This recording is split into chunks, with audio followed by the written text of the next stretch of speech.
Hello everyone, welcome back to my YouTube channel biology booster. So साਡਾ ਅੱਜ ਦਾ topic ਹੈ ਟਾਈਪਸ ਆਫ ਏਸੈਕਸ਼ੁਅਲ ਰਿਪਰੋਡਕਸ਼ਨ ਅਤੇ ਅੱਜ ਅਸੀਂ ਸਿਰਫ ਫਿਜ਼ਨ ਕਰਾਂਗੇ। Only fission we are going to do today. Fission, so fission ਹੁੰਦੀ ਕੀ ਹੈ? ਸਭ ਤੋਂ ਪਹਿਲਾਂ ਅਸੀਂ ਗੱਲ ਕਰਦੇ ਹਾਂ। The parent organism divide into two halves, each half forming two daughter organism. It involves mitosis। ठीक है, ਜਦੋਂ ਪੇਰੈਂਟ ਬੋਡੀ ਟੂ ਔਰ ਮੋਰ ਡਾਟਰ ਸੈਲਸ ਦੇ ਵਿੱਚ ਡਿਵਾਈਡ ਹੁੰਦੀ ਹੈ ਦੈਟ ਇਜ਼ ਕਾਲਡ ਫਿਜ਼ਨ। ਹੁਣ ਫਿਜ਼ਨ ਦੀਆਂ ਅੱਗੇ ਦੋ ਟਾਈਪਸ ਨੇ। ਸੋ ਫਿਜ਼ਨ has two types. Number one is binary and second is multiple. So ये 1 marks का क्वेश्चन आ सकता है कि what are types of fission. So you have to mention that binary fission and multiple fission. So ਹੁਣ ਅਸੀਂ ਗੱਲ ਕਰਾਂਗੇ binary fission the. So in this process it is asexual reproduction the process ਹੈ। The parent organism divide into two half, each half forming an independent daughter organism. It involve mitosis ਹੁੰਦਾ ਹੈ ਇਹਨਾਂ ਦੇ ਵਿੱਚ। The resultant offsprings are genetically identical to parent क्योंकि asexual reproduction है। No variations, सिर्फ एक parent involve है। Okay, so ਇਸਦੇ ਆਪਣੇ ਸ਼ੇਪਸ ਅਤੇ ਡਿਵੀਜ਼ਨਸ ਨੂੰ ਬੇਸ ਦੇ 3 ਪਾਰਟਸ ਇਹ ਡਿਵਾਈਡ ਹੁੰਦਾ ਹੈ। ਸਿੰਪਲ ਬਾਈਨਰੀ ਫਿਜ਼ਨ ਅਤੇ longitudinal binary fission, transverse binary fission, oblique binary fission. ਹੁਣ ਅਸੀਂ 4 ਟਾਈਪਸ ਦੀਆਂ ਹੀ ਬਹੁਤ ਤਰੀਕੇ ਨਾਲ ਗੱਲ ਕਰਾਂਗੇ। ਸੋ ਸਟਾਰਟ ਕਰਦੇ ਹਾਂ ਸਿੰਪਲ ਬਾਈਨਰੀ ਫਿਜ਼ਨ ਦੇ ਨਾਲ। ਸੋ ਅਸੀਂ ਗੱਲ ਕਰਾਂਗੇ ਹੁਣ ਸਿੰਪਲ ਬਾਈਨਰੀ ਫਿਜ਼ਨ। ਸੋ ਦੇਖੋ ਜੀ, ਹੁਣ ਇਹ ਆਪਣੇ ਕੋਲ ਅਮੀਬਾ ਹੈ।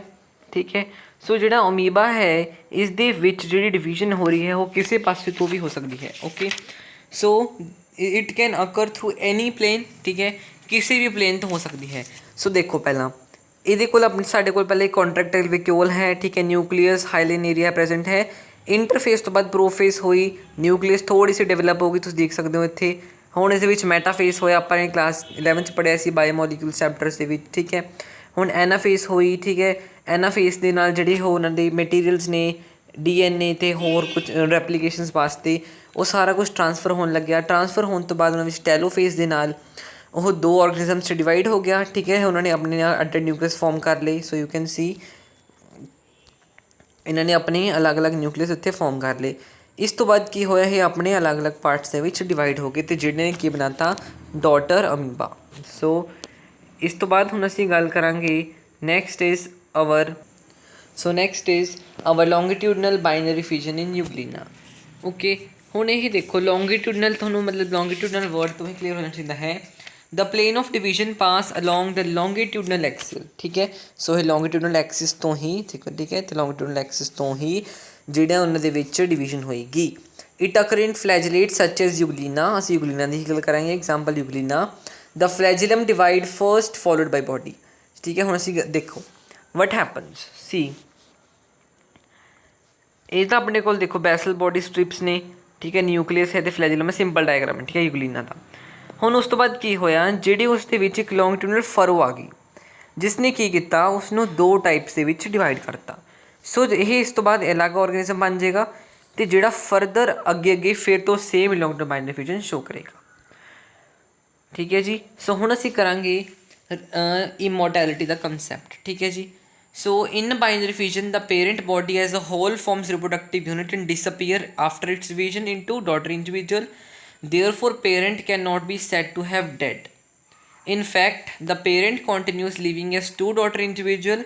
Thus, the organism undergo binary fission are said to be immortal. Okay ਜੀ, ਸੋ ਹੁਣ ਅਸੀਂ ਗੱਲ ਕਰਾਂਗੇ multiple ਫਿਜ਼ਨ the. In this process of multiple fission, the parent body divide into many similar daughter individual. ਸੋ ਹੁਣ ਅਸੀਂ ਚੱਲਦੇ ਹਾਂ ਡਾਇਗਰਾਮ ਦੇਖਾਂਗੇ ਮਲਟੀਪਲ ਫਿਜ਼ਨ ਇਨ ਅਮੀਬਾ ਦੀ। ਸੋ ਹੁਣ ਦੇਖੋ ਮਲਟੀਪਲ ਫਿਜ਼ਨ ਇਨ ਅਮੀਬਾ। ਅਸੀਂ ਹੁਣ ਗੱਲ ਕਰਾਂਗੇ ਅਮੀਬਾ 'ਤੇ। Okay, we are going to talk about amoeba.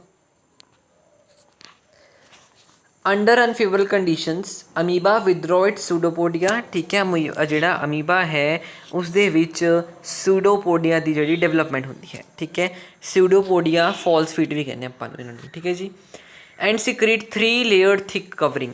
ਹੁਣ ਦੇਖੋ ਇਹਨੇ 3 ਲੇਅਰ ਥਿਕ ਕਵਰਿੰਗ ਕੀਤੀ ਹੈ ਨਾ, ਇਹਦੇ ਵਿੱਚ 3 ਲੇਅਰ ਕਵਰਿੰਗ ਹੋ ਗਈ। ਠੀਕ ਹੈ, 1 2 3।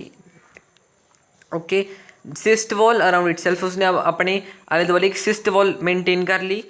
दिस फिनोमिना इज कॉल्ड इंसिस्टेशन, इस फिनोमिना ਨੂੰ ਅਸੀਂ ਕਹਿੰਦੇ ਹਾਂ इंसिस्टेशन।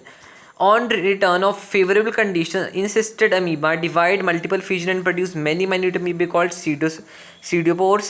ठीक है, इस तो बाद ਜਿਹੜੇ pseudopodia forms ਹੁੰਦੇ ਨੇ, ठीक है, pseudopodia spores form ਕਰਦੇ ਨੇ। the cyst wall ruptures, ਜਿਹੜੀ cyst wall ਹੈ ਉਹ ਟੁੱਟ ਜਾਂਦੀ ਹੈ and release pseudopodiopores in surrounding medium, they grow up to mature amoeba। ਫਿਰ ਉਸ ਤੋਂ ਬਾਅਦ ਦੇ ਵਿੱਚ ਨਿਊ ਅਮੀਬਾ ਦੀ ਜਿਹੜੀ ਇੱਥੇ ਫੋਰਮੇਸ਼ਨ ਹੋ ਜਾਂਦੀ ਹੈ। ਦੇਖੋ ਟੂ ਅਮੀਬਸ ਤੁਸੀਂ ਦੇਖ ਰਹੇ ਹੋ ਨਾ, ਇਹ ਯੰਗ ਅਮੀਬਾ ਦੀ ਫੋਰਮੇਸ਼ਨ ਹੋ ਜਾਂਦੀ ਹੈ।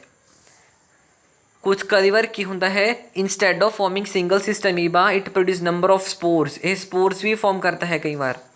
ਦ phenomena is called sporulation. spores take part in dispersal and pollination under favorable condition, each spore give rise to a small amoeba। सो ਹੁਣ ਅਸੀਂ ਕਰਾਂਗੇ ਗੱਲ difference between multiple fission and binary fission. हाँ जी, देखो what happens in binary fission, it form two daughter individuals, it forms many number of daughter cells। So the nucleus of parent divide only once, तो ਅਸੀਂ ਗੱਲ ਕੀਤੀ ਹੈ multiple ਫਿਜ਼ਨ ਦੇ ਵਿੱਚ ਜਿਹੜੀ ਨਿਊਕਲੀਅਸ ਹੈ ਬਹੁਤ ਜ਼ਿਆਦਾ ਵਾਰ ਡਿਵਾਈਡ ਹੁੰਦੀ ਹੈ। ਇਨ binary ਫਿਜ਼ਨ no residue is left, ਇਸ ਦੇ ਵਿੱਚ ਕੋਈ ਰੈਸੀਡਿਊ ਨਹੀਂ ਲੈਫਟ ਕਰਦਾ, ਜਦ ਕਿ ਇਸ ਦੇ ਵਿੱਚ ਰੈਸੀਡਿਊ ਲੈਫਟ ਕਰ ਦਿੰਦਾ ਹੈ। ਕਿਹੜਾ ਰੈਸੀਡਿਊ ਲੈਫਟ ਕਰਦਾ ਹੈ, ਦੇਖੋ ਅਸੀਂ ਗੱਲ ਕਰਾਂਗੇ ਇੱਕ ਵਾਰ ਹੁਣ ਥੋੜ੍ਹਾ ਜਿਹਾ ਡਿਟੇਲ ਵਿੱਚ ਸਮਝਿਓ।